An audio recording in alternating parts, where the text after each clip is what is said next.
The White Witch of Okinawa. In the early 80s, my father decided that dragging his family halfway across the world to a humid rock in the Pacific was going to be a character-building adventure. We moved to Okinawa, Japan, a place that felt less like a military assignment and more like living inside a National Geographic documentary. My dad was obsessed with the idea of a fully immersive cultural experience, which meant we didn't live on the safe manicured streets of the base. Instead, we rented a small concrete house in a local Japanese neighborhood perched at the very top of a steep winding hill. It was a beautiful place in that chaotic, overgrown way that only tropical islands can be. But we were the only Americans in the cul-de-sac, and we were definitely the only ones who didn't understand the geography of where we were living. Our house looked out over a massive valley. On the far side, about a mile away, you could see the tops of the monkey habitats at the city zoo. Between us and the monkeys was a dense tangle of jungle that looked like it hadn't been touched since the dawn of time. My brother and I loved it. We were young and stupid and invincible. We spent our days tearing through that jungle, playing soldier and ignoring every warning the locals gave us. They told us about the habu snakes, aggressive pit vipers that hung from the trees like green death, but we didn't care. They told us about the unexploded mines and ordnance left over from World War II that were still buried in the mud waiting for a heavy footstep, but we treated it like a game. We were the kings of that jungle. But there was one part of our kingdom we didn't go near. Directly below our house, the valley wasn't just jungle. It was a city of the dead. Okinawa doesn't really do in-ground burials because the island is mostly coral and rock. Instead, they build these massive above-ground crypts called turtleback tombs. They are huge concrete structures with curved roofs shaped like the shell of a turtle, meant to resemble a womb so the spirit can return to the earth. From our backyard, we looked down on thousands of them. They covered the hillsides like gray scales on a sleeping dragon. It was a necropolis. There were stone stairways winding through the tombs, spider webbing up and down the valley walls. Some were clean and well kept, with fresh flowers and incense burning. Others were cracked and broken, swallowed by the vines and roots of the banyan trees. It was quiet down there. A heavy, unnatural silence that seemed to press against your eardrums. Our next-door neighbor was a woman we affectionately called Mama-san. She was the grandmother of the neighborhood, a tiny woman with skin like crushed walnut shells and a smile that took up half her face. Her house was surrounded by a lush garden that grew right up to the edge of the drop-off overlooking the cemetery. Mama-san adopted us. She didn't speak much English and we didn't speak much Japanese, but she spoke the language of snacks. She would wave us over when we came home from school and feed us green tea and these incredible chocolate banana cookies. We would sit on her porch and help her weed her garden, and she would tell us stories in broken sentences and hand gestures. We loved her.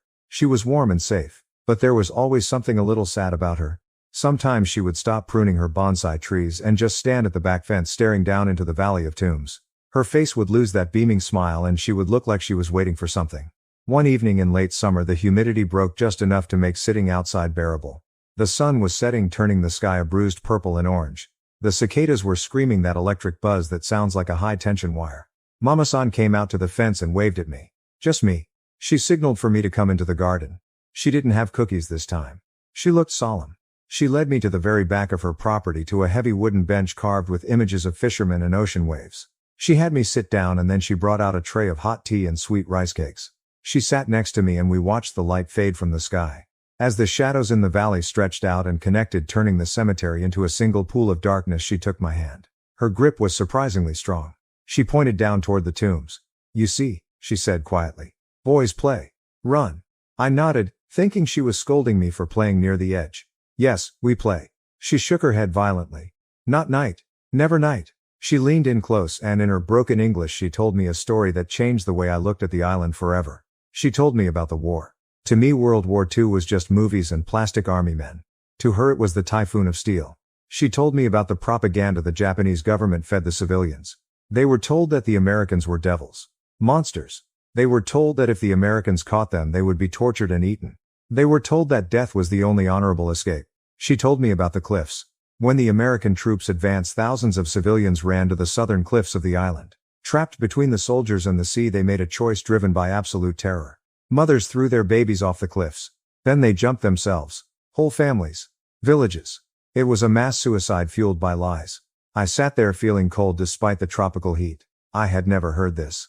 My history books didn't mention mothers killing their children to save them. Mama-san squeezed my hand. She told me about one woman in particular. A young mother with 2 small children.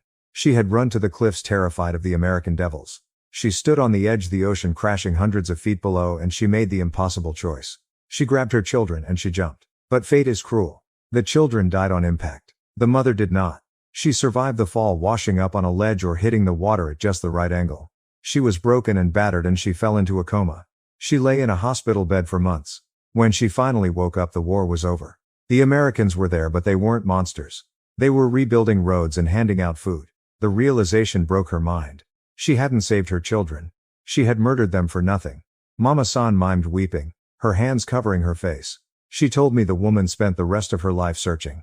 She found out that the bodies from the cliffs had been recovered and buried in mass graves or anonymous tombs, often in the large cemeteries like the one below us. The woman became a ghost before she even died. She spent her days and nights wandering the stone paths, clawing at the sealed doors of the turtleback tombs, begging for her children's forgiveness. She never found them. Eventually, the grief was too much and she went back to the ocean and finished what she started. But Mama-san whispered, pointing a gnarled finger into the dark valley, "She not leave." The sun was gone now. The valley was pitch black, illuminated only by the faint glow of the moon filtering through the jungle canopy. "She come back," Mama-san said. "Looking. Always looking." She told me the locals called her the White Witch. A spirit bound to the earth by guilt so heavy it anchored her soul to the stone steps. She wanders the cemetery, checking every tomb, looking for the bones of the children she killed. "You hear her?" Mama-san said. "Crying."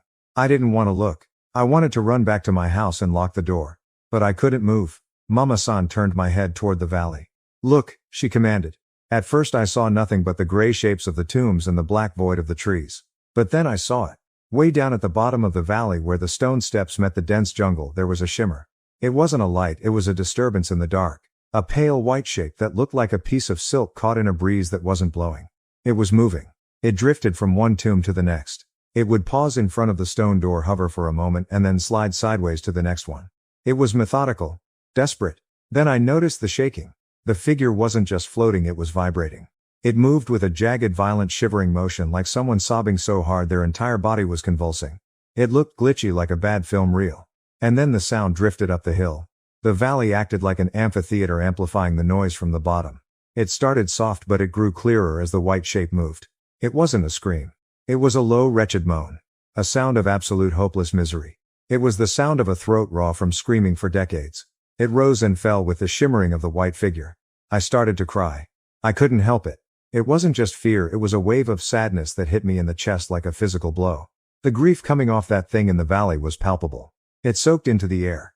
I watched the White Witch slump against a tomb, beating on the stone door with invisible hands before shaking violently and moving to the next one. "She look for babies," Mama-san whispered, tears streaming down her own face. "She never find." We sat there for what felt like an eternity. Mama-san put her hands together and began to chant a low Buddhist prayer. I clasped my own hands and prayed with her. I prayed for the woman. I prayed for the children. I prayed that she would just stop looking. When I finally opened my eyes, the valley was still. The white shape was gone. I never went down those steps again. The next day my brother wanted to explore a cave we had seen near the bottom, and I told him no. I told him I was sick. I couldn't tell him that the valley wasn't a playground. It was a purgatory. I lived in that house for another 2 years. Every single night I closed the curtains on the window that faced the cemetery. I couldn't bear to look out and see if she was there. But I knew she was. On quiet nights when the wind died down, I would bury my head under my pillow, convinced I could hear that low weeping drifting up the hill. Mama-san and I never spoke about it again. We still gardened, we still ate cookies, but there was a weight between us now. A shared secret. She had shown me the reality of the island. She showed me that the beautiful green jungle was built on a foundation of bones and regret. Before we moved back to the States, my dad took us to the Peace Prayer Park on the southern tip of the island. It is the site of the cliffs. Suicide Hill. It is a beautiful place now, with manicured grass and monuments to peace and stunning views of the ocean. But standing there looking over the railing at the jagged rocks and the churning blue water, I broke down. My dad thought I was just an emotional kid sad about leaving his friends. He patted my back and told me to be a man. He didn't know. I was looking at the water and I was seeing her. I was seeing the fall. I was seeing the moment she woke up and realized her world had ended. I cried for the souls in the tombs. I cried for the White Witch. I cried because I knew that even as we flew away back to America safe and sound, she would still be there. She would be down in that valley tonight, and every night shaking and shimmering and scratching at the stone doors looking for what she could never find. Have you ever lived in a place where the history was so heavy you could feel it watching you? I'd love to hear if anyone else who lived on Okinawa in the 80s ever saw her. Thanks for watching. If you got this far, leave a comment, like if you liked it, and follow for more.